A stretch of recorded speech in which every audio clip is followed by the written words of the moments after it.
Have you ever had a neighbor who just wouldn't stop making noise?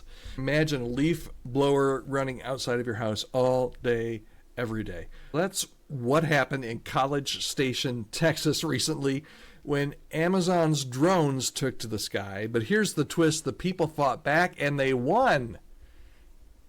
And here's the big lesson here for church leaders. Are we pushing our own agendas without truly listening to the people we serve? We're going to tackle that today. We're unpacking the hard leadership lessons from Amazon's drone debacle and absolutely what it means for your church. Thanks so much for joining me. My name is Todd Rhodes. I'm one of the co-founders over at chemistrystaffing.com and your host here on the Healthy Church Staff Podcast. Okay, so we're going to learn 5 things from this total fiasco from Amazon and how they tried to implement their drone delivery. We're going to look at 5 different things. We're going to talk about how innovation without invitation is invasion. We're going to talk about when people don't feel heard, they often push back.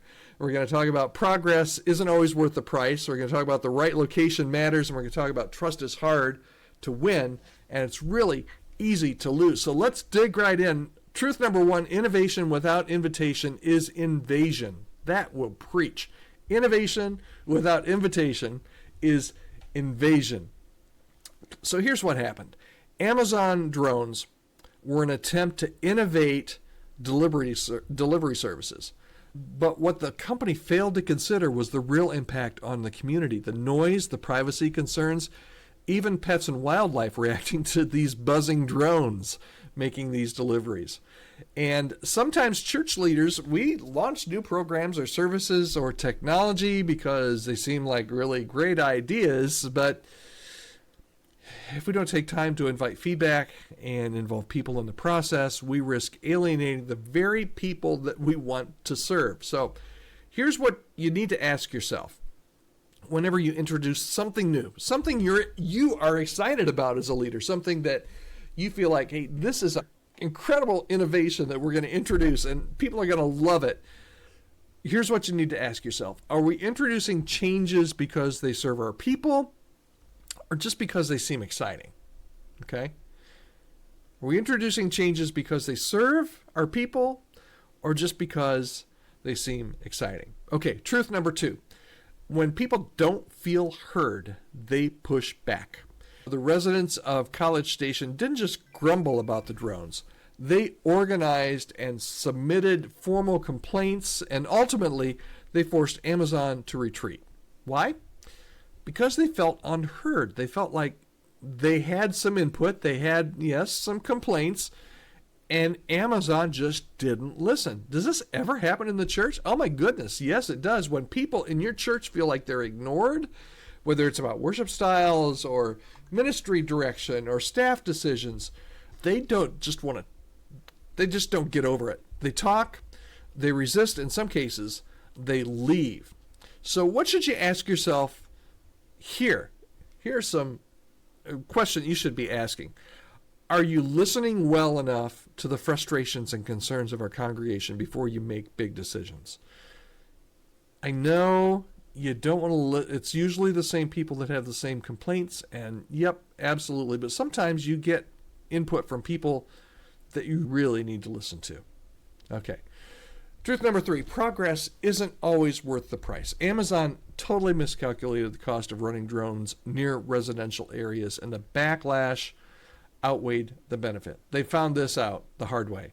The community was not anti-progress. They just wanted it done in a way that respected their lives. And church people are the same way. Churches sometimes push forward with new ideas without counting the relational and cultural cost, whether it's a new worship format, whether it's a new leadership structure, whether it's a building project. Forcing change too fast, you know this as a leader, can fracture a congregation right down the middle. So here's a question you need to ask yourself in this area. Is this change necessary, or are we just pushing it without considering any of the long-term impact? You really do need to ask that question because it's just that important. Okay, 2 more here. Number 4, the right location matters. Okay, Amazon's drones, they worked well in some locations, like commercial areas where noise and privacy aren't real major concerns, but in residential areas, it became a problem. And just like Amazon needed to rethink its drone locations, church leaders must consider context. Okay, you got to consider context when you're making some of these leadership decisions. A strategy that works well in one church, even across town, might fail in yours. What works in a big city or a megachurch won't necessarily work in your small town congregation. So what should you be asking yourself here? Are we considering our local culture, our demographics, and our history before implementing new strategies? Incredibly important question. And then finally, number 5, trust is hard to win and it's easy to lose. And in the end, Amazon could have avoided almost all of this drama by being upfront about its plans, number 1, and by listening to the community and by adjusting their strategy before it became a battle. Instead, they didn't listen. They were just kind of obstinate and they lost trust. And how does this relate to you in the church? When church leaders make decisions without transparency or dialogue, when they don't listen, you're going to erode trust. And trust is much harder to rebuild once it is lost.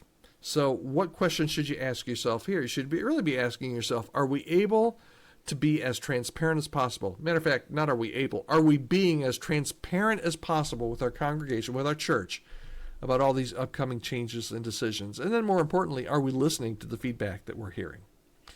So Amazon learned the hard way that pushing forward without listening, while it can be innovative, while it can be exciting, it can also backfire in a huge way.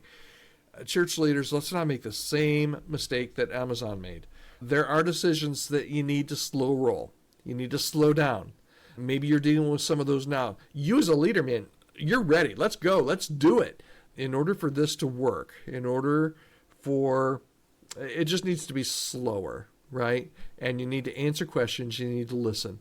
Are there people you need to listen to before you make a big move? Your leadership is only as strong as the trust that your people have in you. And if you lose that trust, it'll take a lot longer to regain it. Okay, I hope this was helpful to you. And even if you just know that Amazon's not perfect, right? Maybe you thought that. I don't know. I'm not one of those that thinks Amazon is perfect, but I do order a lot of stuff from them. All right, thanks so much for listening. This is the Healthy Church Staff Podcast. I'm your host, Todd Rhodes. Thanks for joining us. We are here every weekday, Monday through Friday, with 5 to 8, sometimes 10, 12 minutes of stuff that I find interesting, and I hope you do too, here on the Healthy Church Staff Podcast. Hope you have a great day.